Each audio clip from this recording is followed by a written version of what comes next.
Hey, what's up, you guys? This is your girl, Chrissy, and I'm coming to you with a quick update. It's going to be a story time with me. I just want to get into something that happened to me while I was at work. I'm going to tell you all about it, but please make sure you smash that like button, you subscribe, you tell a friend to tell a friend, and you can comment whenever you want to. Mwah. Quick story time with me. I know I've been saying that I'm going to upload this video, but I've been trying to just not think about the shit that happened to me while I was at work.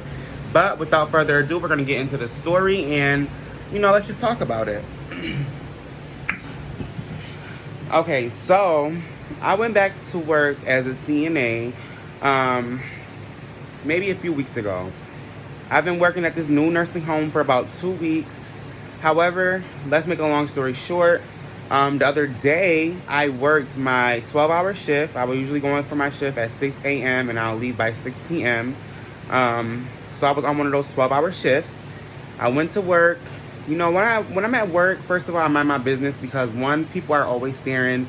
People are always curious. People are always, frowning their nose. People are just always doing something extra when they see a trans female or a person transitioning at work, and they don't know how to really be professional or be adults in these situations. So, things kind of get out of control and out of hand to the point where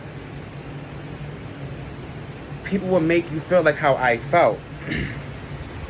Okay, so now in this video, I'm going to post basically the videos that I was a little emotional after this stuff had occurred when I was at work on my 12-hour shift. I just want to post my feelings, how I actually felt during that time when that stuff happened. So we're going to get into that, and then when we get into that, after you see those videos, I'm just going to explain what happened, okay? So I'm really not going to say much. I just wanted to record this because when I do upload this YouTube channel, I just want to really pour out how I really feel in the situation, like my emotions, why they're currently active. I just don't really appreciate, how I try to live my everyday fucking life. Coming to work, minding my business, not bothering not a goddamn soul, and somehow, some way, these motherfuckers still find a way to fucking pick on me. Like, if I wasn't strong as fuck, I probably would have broke the fuck down and work. I got niggas, the boys that I work with as CNAs, they want to keep being funny. Oh, that's a he, that's a he, that's a he. They want to keep talking to other girl CNAs, calling me him, that's the boy. But when I come around, they want to be quiet. Like, stop disrespecting me. Stop disrespecting me. Because if I wasn't trying to be a better person, if I wasn't trying to bite my tongue, if I wasn't trying to reach my motherfucking goals, this video would have not been made right now. I would have been in fucking jail. It's really just fucked up. Like, it's fucked up that I really just don't fucking bother nobody. And I literally have to fight and argue with people every fucking day. I can't put my hands on these motherfuckers because I'm at work trying to better myself and keep my bag up. It's just fucking annoying that I cannot fight for myself the way that I want to. Because people are so fucking rude and people are so fucking heartless. Motherfuckers do not care. They will find any motherfucking way to test you. Like, bitch, that's a certain level of respect. Okay, you gotta respect me. And these motherfuckers at my job is not respecting me. Now, would I be wrong to show up there and shoot all these motherfuckers in the head? But y'all wanna keep testing me like I'm the bitch to test. Bitch, I'm not no motherfucking school paper. Bitch, don't test me, bitch, because you gonna fail. Anyway, it's been a long 12 hours. I just wanna go home. I wanna roll up a blunt. I wanna finish washing my clothes. I want to get in the shower, I want to relax, and I just want to enjoy the rest of my day. I'm going to go back tomorrow. Ain't nothing stopping my motherfucking bag. I'm going to keep going back to work. But I just wanted to really give y'all some raw motherfucking feelings and tell y'all and show y'all what the fuck I go through. Because, at the end of the day, I held it the fuck down while I was at work at my motherfucking job. And I didn't cry, I didn't break down, no matter how much I fucking wanted to. Okay? No matter how much I fucking wanted to, but I did not break down, because once you show a fucking sign of weakness, motherfuckers would take over you and keep taking over you and fucking taking advantage of you. So I stayed motherfucking strong. I'm gonna go back and get my motherfucking bag, but at the end of the day, this is the shit I be talking about. Okay, so, like I said, I work 6 a.m. to 6 p.m. I was supposed to be leaving work at 6 p.m. I did not find a supervisor. I don't have a punch-in number, so I can't just leave and come and go as I please. I have to literally get my sheet signed. So at 6 p.m., when 6 p.m. came around, I was looking for the supervisor. The supervisor was nowhere to be found. So before I get on the roll, I'm like, let me just go use the bathroom. Let me use the bathroom real quick because, after my surgery and stuff, like, things are different. Like, I can't really hold my pee as long. I can't really, I have to basically listen to my body. That's it. So I'm like, let me just use the bathroom before I drive home. So I go into the bathroom. Now, let me just inform y'all. Like, the bathroom is maybe 6 to 8 feet away from the nurse's station's desk. And, now, keep in mind, once again, I leave at 6 p.m. I could not find a supervisor. So this is a little bit after 6. It was probably maybe like 6:10. Maybe 10 minutes after. And I'm just in the bathroom, minding my business, using the bathroom. And I'm not sure where these two employees were standing or where they were at, but I could hear them. I could hear the whole conversation. I could hear everything. So I'm just sitting on the toilet, using the bathroom. And like I said, I don't know where they were. It sounded like they were walking down the hall, but at the same time, it sounded like they were at the nurse's station's desk. And I hear the one female employee say, did Christy leave? Like, is Christy gone? Did Christy leave? It's 6 p.m. Did she leave already? And then I hear the male employee say, yeah, he left. And the female employee corrects him, like, she left? Like, she left? She's gone for the day? And he was like, yeah, he left. He said it loud and clear. I'm here. I'm in the bathroom now. Let's just stop right there. Like, while I'm sitting in the bathroom, first of all, they think I'm gone. So I'm not supposed to be hearing none of this stuff. So I'm just like, let me just, be quiet and just see where the conversation goes. Because I immediately just wanted to hurry up and just finish up in the bathroom and go out there and just be so loud and ratchet and ghetto. But I'm like, let me just, mind my business. Because they think I'm not here anyways. So she goes to correct him again, and she's like, that's a she. She's gone. And he was like, yeah, I'm taking over his assignment. So at this point, I'm done in the bathroom. I'm washing my hands, and I'm walking towards the nurse's station.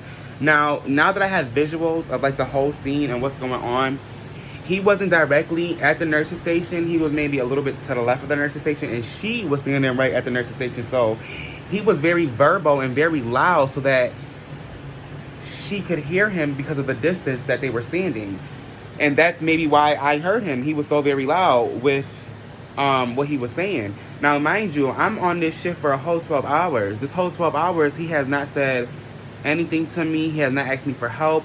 We're in the same hallway. As a CNA, you guys are supposed to help each other. He ain't say not one word to me. So, it is what it is. I'm still going to get my money. I'm still going to do what I got to do because I'm at work to work. So, you know what I'm saying? I'm not childish like that. Like, you feel step away towards me, that's on you.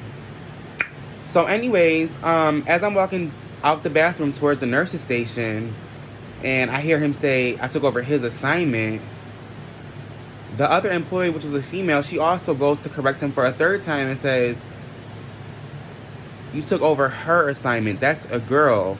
And when she see me walking down the hallway, that's when she said, and she's right here. He had like a little chuckle or a little laugh, and then he went to go give care in one of the residents' rooms. And that just, like, pissed me off. Like, I felt like I shouldn't be there because I was supposed to be going at 6 p.m., but I couldn't find a supervisor. So the fact that I heard this, I'm kind of having, like, a debate with myself. Like, should I address this, or should I just get my bag, continue to find a supervisor, and leave? So, I put the key down to the bathroom at the nurse's station, and I'm talking to the female employee, and she was like, girl, I'm so sorry. She's like, you heard me and him arguing. I had to correct him a few times.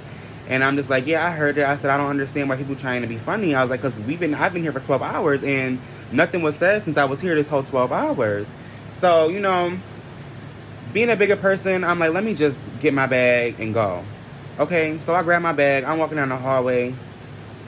It's like I had, how that angel and that devil pop on your shoulders? I felt like that happened to me.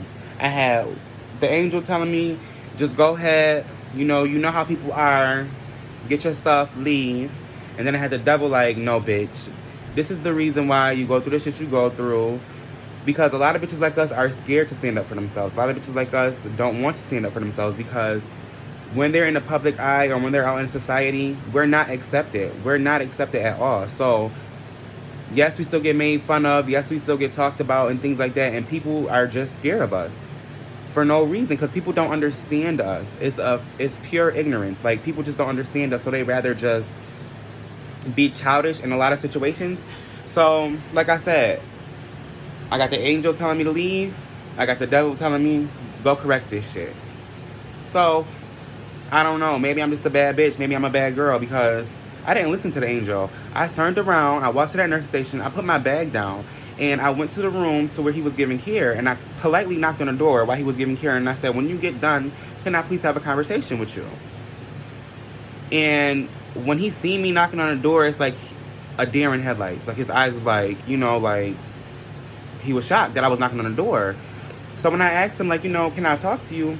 He like, yeah, come in here, like, come in the room. And I'm just like, are you stupid? Like, is you dumb?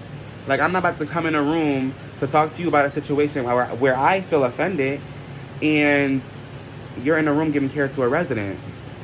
Number one, that's asking to go to jail. Number two, that's asking for trouble because the resident can hear the whole conversation. If they want to, they can report it, So if I felt uncomfortable, why would I want to make a resident feel uncomfortable? So I'm like, you know what? No. I was like, I don't want to come in here. I said, when you get done giving care, I'll be out here waiting. Like, I just want to talk to you. I'm going to address this situation. So he's like, okay, cool. He ends up coming out of the room. And he like, what's up or whatever, walking down the hallway. I was like, at the end of the day, it's just a certain level of respect for me being a trans female. I said, at the end of the day, when I was here working with you, you didn't say not one word to me. I said, on top of that, I'm walking out the hallway and I hear you addressing me with male pronouns. Like, I'm not a male. I don't carry myself as a male. I'm a female. I transition and I want to be addressed as such. Like, you have to respect me. It's a certain level of respect. Like, people really are just ignorant. And he goes on to tell me, like, that wasn't me. She was trying to make it seem like it was me. But I literally heard everything. So now we walking down the hallway. We go into a room that's empty where there's nobody else. And I'm not going to front. I was a little bit nervous. But at the end of the day, I'm going to have to stand my ground and stick up for myself. So that's what I did. And when we in the room, he's just going on to tell me, like, how it wasn't to not take offense to what he was saying. And he wasn't trying to be disrespectful. He pulls the, I have gay friends and friends that transition card. He also goes on to say how he's from Brooklyn and he's not from Buffalo and all this stuff. He's saying everything else except for what I started the conversation about. So every time he kept trying to change the subject or talk to me about something else, I kept bringing him back to what was bothering me, what made me so upset. The reason why I knocked on the door and I didn't leave to find a supervisor to talk to you. I'm like, you keep addressing me as a man. You keep addressing me as a guy, a boy. You keep saying him. You keep saying his. You keep saying he. Like, that's not me. Like, you have to respect me at the end of the day. How would you feel if I was to call you a bitch? How would you feel if I was to say girl or sister or, things like that? Like, people just have to stop being rude. So, he ends up apologizing to me. And I just grab my things and I get my sheet signed and I leave. I'm thinking that's the end of it. And, I come in the next day and then apparently he was still talking about it. He was still talking about he doesn't care about what surgeries I have. That doesn't make me a man. He goes on to say that I have huge arms. I have too many tattoos. He's just saying all this stuff. And the only reason I know about it is because the lady that told me I'm actually close with, I'm cool with. Like, we have a good relationship. We knew each other for a while, and it made her feel uncomfortable to the point where she pulled me to the side the very next day to tell me what was going on. Stuff like that doesn't, sit well with me. I don't like things like that because at the end of the day, I mind my business. I'm a very likable person. I stick to the facts. I stick to getting the money. I don't bother nobody. Let's be real. I don't bother nobody. So I don't understand why I have people so upset or people being so judgmental and funny towards me. Like, I wanted to make this video to make it clear to all my girls out there that are transitioning. Like, don't be scared of these men. Don't be scared of none of these niggas. Don't be scared of none of these boys. Don't be scared of boys or girls, women, nobody in general. Live your life. Do what you need to do. People are going to hate regardless. This is a pure example of people being ignorant. People not understanding the lifestyle. People just so stuck in their ways that they can't understand that this is my life. This has nothing to do with you. We're co-workers. So whether I come in here with a blue wig, whether I come in here with my whole face done, whether I come in here wanting to be called garbage can, call me garbage can. Do whatever the fuck whatever I ask, because that's my request. That's what I want. Like, why y'all gotta be so ignorant? Why y'all gotta be so disrespectful? Like, why do y'all do things to people to make fun of them when at the end of the day, it's a mental thing? Like, it's called gender dysphoria. A lot of people need to stop being ignorant. A lot of people need to do their research. A lot of people need to understand that people are fighting their everyday lives just to live. Like, it's not safe. It's not cool, and it's not funny. Like I always say, it's only up and it's stuck. Little situations and things like this, I would never let bother me. So, I'm going to continue to go to work. I'm going to continue to get my money, and I'm going to continue to fight for bitches like us. Once again, make sure you guys subscribe, like this video, comment, share, do whatever y'all need to do. Thank you guys for supporting me. So in conclusion to this video, I just want to say I will be posting 2 more videos. The first video after this video will be about basically, specifically, trans females and what not to call them and things not to say to trans females, things that can be very offensive and hurtful. So please look out for that update. And also the second video after the completion of that video will basically be an open discussion. I'm going to try to see if I can get some guests. If I don't get some guests, of course you guys are going to always have me, but the conversation is going to be about, is it gay to date a trans woman or to date a transgender female? Like, is that gay for a male to date a transgender? We're going to get into that in the next couple of videos, so please make sure you like, comment, and subscribe. Mwah.